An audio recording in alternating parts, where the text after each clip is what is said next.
Durante o jantar, meu filho disse em voz alta: pelo menos o novo marido da mamãe não é um perdedor como você. Eu não respondi. Na manhã seguinte, o carro dele havia sumido e a conta da faculdade estava congelada. Naquela noite, minha ex me ligou em pânico. Aparentemente, o novo marido da minha ex é incrível. Tão incrível que meu filho achou uma boa ideia me humilhar no jantar. Tudo bem. No dia seguinte, eu mostrei o que acontece quando o perdedor para de pagar as contas. E quando a ficha caiu, já era tarde demais. Olá, pessoal!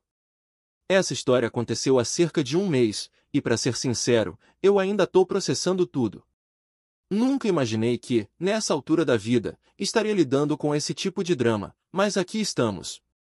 Para dar um pouco de contexto, tenho 45 anos e estou divorciado da minha ex-esposa, Sarah, há cerca de 3 anos. Temos um filho juntos, o Tyler, que tem 19 anos e está no segundo ano da faculdade. O divórcio foi complicado, e a Sarah fez de tudo para virar o Tyler contra mim durante o processo. No ano passado, ela se casou de novo com um cara chamado Brad, que trabalha com vendas e se acha o máximo só porque dirige um BMW e vive usando ternos caros. O Tyler idolatra o Brad e vive me comparando com ele de um jeito nada positivo. Mas a real é que minha vida não tá ruim. Sou engenheiro elétrico, ganho bem, tenho minha casa quitada e uma boa reserva no banco. A diferença é que eu não sou exibido como o Brad. Dirijo um Corolla sedã simples e me visto de forma normal. Só que a Sarah fez o Tyler acreditar que, por isso, eu sou um fracassado.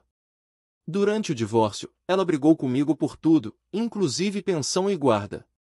Queria o valor máximo de pensão e o mínimo de visitas possíveis para mim. O juiz não aceitou isso, e acabamos com guarda compartilhada e um valor justo de pensão. Um dos pontos do nosso acordo foi que eu arcaria com todos os custos da faculdade do Tyler, mensalidade, moradia, alimentação, tudo. Essa foi uma proposta minha, porque eu queria garantir que o Tyler tivesse oportunidades, independentemente do que acontecesse entre mim e a mãe dele. A Sarah concordou, e desde então eu tenho desembolsado cerca de $30.000 por ano com os estudos dele. Faculdade particular é cara, mas eu queria que ele tivesse a melhor educação possível. Programei os pagamentos da mensalidade automaticamente e também dei a ele um cartão de crédito para despesas da faculdade. Desde o divórcio, o Tyler tem sido cada vez mais desrespeitoso comigo.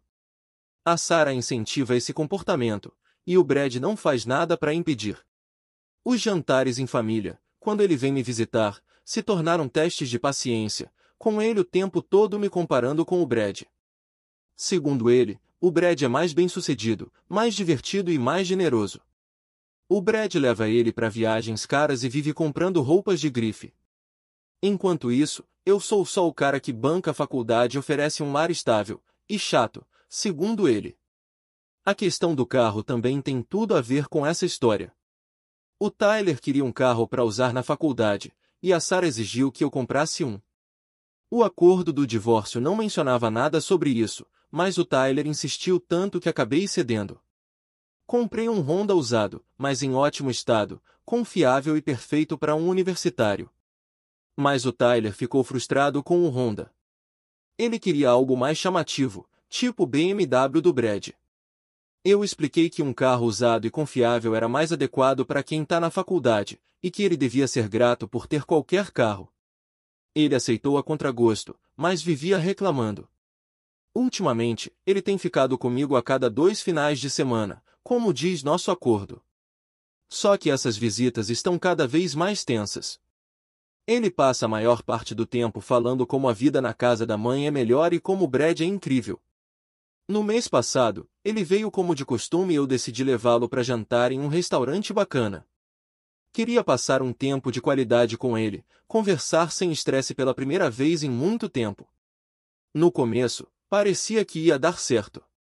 Conversamos sobre as aulas, os planos pro recesso de verão. Ele parecia de bom humor, e eu tinha esperança de que o clima fosse tranquilo. Isso durou uns 30 minutos. Ele começou a falar de uma viagem que a Sarah e o Brad estavam planejando para ele nas férias de primavera. Uma viagem caríssima para a Europa, algo que custaria mais do que muita gente ganha em meses. Ele estava empolgadíssimo. Cometi o erro de perguntar se o Brad ia bancar a viagem ou se iam usar o dinheiro do fundo da faculdade, aquele que eu pago. O Tyler ficou defensivo e disse que isso não era da minha conta, que o Brad era generoso, ao contrário de certas pessoas. A partir daí, a conversa desandou. Ele começou a comparar a generosidade do Brad com a minha suposta mesquinharia. Voltou a falar do carro, dizendo que o Brad teria comprado algo decente, não um Honda velho. Disse que o Brad entendia o que ele precisava, enquanto eu só pensava em ser prático. Tentei mudar de assunto, mas ele estava no embalo. Começou a listar tudo o que, segundo ele, fazia do Brad um pai melhor, mais bem-sucedido, mais divertido, mais compreensivo. Para ele, o Brad era tudo o que um pai deveria ser.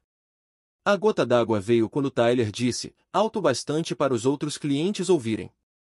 Pelo menos o novo marido da mamãe não é um perdedor como você. Ele disse isso com uma expressão arrogante, como se estivesse orgulhoso por me colocar no meu lugar. Fiquei ali, em silêncio, olhando para ele por alguns segundos. As pessoas nas mesas ao redor ouviram e estavam nos encarando. Me senti humilhado e furioso, mas não queria fazer um escândalo em público. Apenas pedi a conta e fomos embora em silêncio. A volta para casa foi desconfortável. O Tyler pareceu perceber que tinha passado dos limites, mas não pediu desculpas. Deixei ele no dormitório da faculdade e só disse que nos veríamos dali a 2 semanas, na próxima visita agendada. Ele só deu de ombros e saiu andando. Naquela noite, fiquei sentado em casa, remoendo tudo que o Tyler tinha dito. Percebi que eu mesmo estava permitindo esse comportamento desrespeitoso, continuando a bancar financeiramente alguém que me tratava como lixo. Algo precisava mudar. Na manhã seguinte, comecei a fazer algumas ligações. Primeiro, liguei pro banco e cancelei o cartão de crédito do Tyler. Depois, entrei em contato com o setor financeiro da faculdade e pedi que colocassem um bloqueio em novos gastos na conta estudantil dele até que eu pudesse revisar tudo pessoalmente. Como sou o responsável pela conta e quem faz os pagamentos, isso estava dentro dos meus direitos. Por fim, liguei para a seguradora e removi o carro do Tyler da minha apólice. Também fui até o dormitório dele e usei a chave reserva para pegar o Honda de volta. O carro estava no estacionamento da universidade, simplesmente entrei e dirigi até minha casa. Como o veículo estava registrado no meu nome e o Tyler era apenas um usuário autorizado, eu tinha todo o direito legal de retomar o carro. Ele não tinha nenhuma posse sobre o veículo. Ao meio-dia, a conta da faculdade do Tyler estava congelada e o carro não estava mais lá. O cartão de crédito parou de funcionar quando ele tentou comprar o almoço. Imagino que ele tenha tido um dia bem confuso tentando entender o que estava acontecendo. Não liguei pro Tyler para explicar nada. Achei que ele era esperto o suficiente para juntar as peças sozinho. Se ele queria me tratar como um perdedor, então que experimentasse a vida sem o apoio financeiro do tal perdedor. Naquela noite, meu telefone começou a tocar. Primeiro foi o próprio Tyler, mas eu não atendi. Depois, a Sarah começou a ligar várias vezes. Deixei todas as chamadas irem pro correio de voz. Eu ainda não estava pronto para lidar com o drama deles. A Sarah deixou várias mensagens cada vez mais desesperadas. A primeira estava furiosa, exigindo saber por que as contas do Tyler estavam congeladas. Na terceira mensagem, ela já estava quase implorando para que eu retornasse a ligação, dizendo que o Tyler estava em crise. Atendi quando ela ligou pela sexta vez. Ela estava completamente histérica, perguntando o que eu tinha feito e por que eu estava punindo o Tyler. Disse que ele estava chorando e não entendia por que o carro sumiu e o cartão de crédito não funcionavam mais. Expliquei, com toda a calma do mundo, que o Tyler deixou claro que me considera um perdedor que não merece respeito.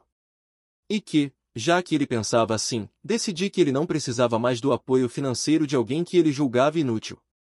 A Sarah ficou sem palavras por um momento. Depois, começou a gritar sobre o acordo de divórcio e minha obrigação de pagar pela educação do Tyler. Lembrei a ela que respeito e o mínimo de decência humana não são demais para se pedir em troca de $30.000 por ano. Ela tentou argumentar dizendo que o Tyler era só um adolescente e não queria dizer aquilo de verdade. Mas eu respondi que ele tem 19 anos e já está na faculdade. Ele é velho o suficiente para entender que ações têm consequências, e que não se deve morder a mão que te alimenta. Aí a Sarah mudou de tática e começou a chorar, dizendo que eu estava arruinando a educação do Tyler. Disse que ele não podia pagar a faculdade sem a minha ajuda e que eu estava destruindo o futuro do nosso filho por causa de um ego ferido. Falei que o Tyler devia ter pensado nisso antes de me chamar de perdedor na frente de todo mundo. A conversa terminou com a Sarah desligando na minha cara depois que recusei restaurar as contas dele imediatamente. Eu sabia que ela ligaria de novo assim que percebesse que eu estava falando sério. O Tyler ainda tentou me ligar várias vezes naquela noite, mas continuei sem atender. Eu só falaria com ele quando ele estivesse pronto para ter uma conversa de verdade sobre respeito e consequências. No dia seguinte, a Sarah ligou de novo, dessa vez com o Brad na linha. O Brad tentou bancar o pacificador e sugeriu que talvez a gente pudesse chegar a um acordo. Disse que o Tyler tinha aprendido a lição e estava muito arrependido pelo que aconteceu no jantar. Respondi que, se ele achava que o Tyler tinha aprendido a lição, então ele estava mais do que bem-vindo para assumir os custos da faculdade do Tyler. Silêncio total do outro lado da linha. Aparentemente, a generosidade do Brad tem limites quando envolve o próprio bolso. A Sarah voltou a ligar e começou a ameaçar com ação judicial. Disse que o acordo de divórcio me obrigava a pagar pela faculdade do Tyler e que eu não podia simplesmente parar porque estava magoado. Respondi, então manda seu advogado ligar para o meu. A verdade é que o acordo de divórcio de fato me obriga a pagar pela faculdade. Mas não diz em lugar nenhum que eu sou obrigado a tolerar abuso em troca disso. Eu estava disposto a defender no tribunal que respeito e o mínimo de decência eram expectativas razoáveis para continuar oferecendo apoio financeiro. Nos dias seguintes, recebi ligações de vários familiares que ficaram sabendo do que aconteceu. Alguns achavam que eu tinha sido duro demais, enquanto outros disseram que já estava mais do que na hora do Tyler enfrentar as consequências pelo comportamento dele. Meu irmão disse que apoiava completamente minha decisão. Ele já tinha presenciado o desrespeito do Tyler comigo e achava que o garoto precisava de um choque de realidade. Minha irmã estava mais preocupada com a educação do Tyler, mas concordou que o comportamento dele era inaceitável. O Tyler finalmente me ligou diretamente 3 dias depois que eu congelei as contas dele. Ele estava chorando e disse que se arrependia do que tinha falado no jantar. Implorou para que eu devolvesse o carro e reativasse o cartão de crédito, prometendo que seria mais respeitoso dali para frente. Eu disse a ele que pedir desculpas era fácil, mas que o que importava eram as atitudes. Falei que, se ele queria o meu apoio financeiro, então precisava me mostrar respeito de verdade. Não só quando precisasse de alguma coisa, mas o tempo todo. E isso incluía parar com as comparações com o Brad e com os insultos sobre meu estilo de vida. O Tyler aceitou minhas condições e pareceu realmente arrependido pelo que fez. Eu disse que pensaria em reativar as contas dele, mas que, de agora em diante, as coisas seriam diferentes. Ele teria que reconquistar minha confiança e o direito ao meu apoio financeiro. Depois da conversa com o Tyler, decidi dar mais uma chance a ele. Restaurei a conta da faculdade para que ele pudesse continuar os estudos, mas mantive o carro e os cartões de crédito suspensos. Disse que ele poderia recuperá-lo se demonstrasse um comportamento respeitoso de forma consistente ao longo do tempo. Também tive uma conversa com a Sarah sobre limites. Deixei claro que, se ela continuasse incentivando o comportamento desrespeitoso do Tyler comigo, eu retiraria permanentemente todo o apoio financeiro. Ela precisava escolher entre manter essa rixa contra mim ou garantir a educação do próprio filho. A Sarah não gostou nem um pouco desse ultimato, mas percebeu que eu estava falando sério. Concordou em parar de sabotar meu relacionamento com o Tyler e incentivar que ele fosse mais respeitoso. Se vai cumprir isso ou não, ainda é cedo para dizer. Na verdade, toda essa situação acabou melhorando um pouco meu relacionamento com o Tyler. O choque de perder o carro e o cartão de crédito fez ele perceber o quanto dependia do meu apoio. Ele tem sido mais respeitoso nas nossas conversas e parou de me comparar com o Brad o tempo todo. O Tyler continua sem carro e usando dinheiro em espécie para as despesas. Eu disse a ele que pode reconquistar esses privilégios se continuar demonstrando respeito e valorizando tudo o que eu faço por ele. Até agora, ele parece estar se esforçando.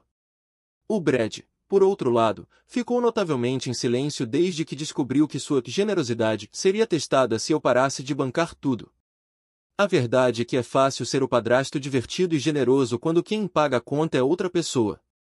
As verdadeiras cores do Brad apareceram quando ele foi confrontado com a responsabilidade financeira real.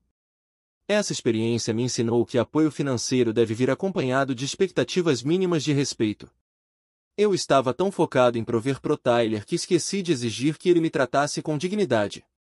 Esse foi meu erro, e era algo que precisava ser corrigido. Algumas pessoas talvez achem que eu fui duro demais, mas eu discordo. O Tyler é um adulto e precisa entender que relacionamentos são uma via de mão dupla.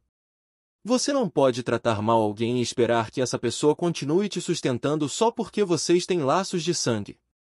No fim das contas, o saldo foi positivo. O Tyler está mais respeitoso.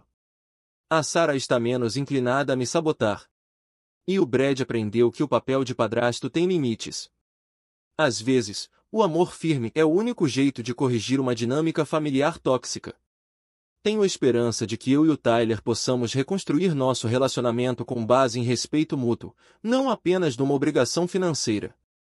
Ele é um garoto inteligente que fez escolhas ruins, mas acho que essa experiência ajudou ele a entender a importância de tratar as pessoas com respeito. Olhando para trás, eu queria ter imposto esses limites muito antes, em vez de deixar o desrespeito se arrastar por tanto tempo. Mas antes tarde do que nunca.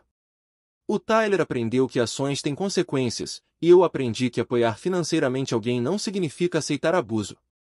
O carro ainda está parado na minha garagem, e o Tyler pergunta sobre ele toda vez que a gente conversa.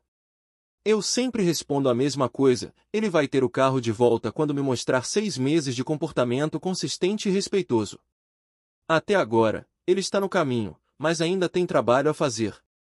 Toda essa situação serviu como um alerta para todo mundo envolvido. O Tyler aprendeu que apoio financeiro não é incondicional. A Sarah percebeu que as atitudes dela impactam diretamente o futuro do filho. E eu aprendi que impor limites é necessário, até mesmo com quem a gente ama. Espero que o Tyler leve essa lição a sério e se torne uma pessoa melhor por causa disso. Ele tem potencial para ser bem-sucedido e generoso, mas precisava aprender que tratar os outros com respeito é tão importante quanto alcançar seus objetivos. Às vezes, o melhor presente que você pode dar a alguém é responsabilidade.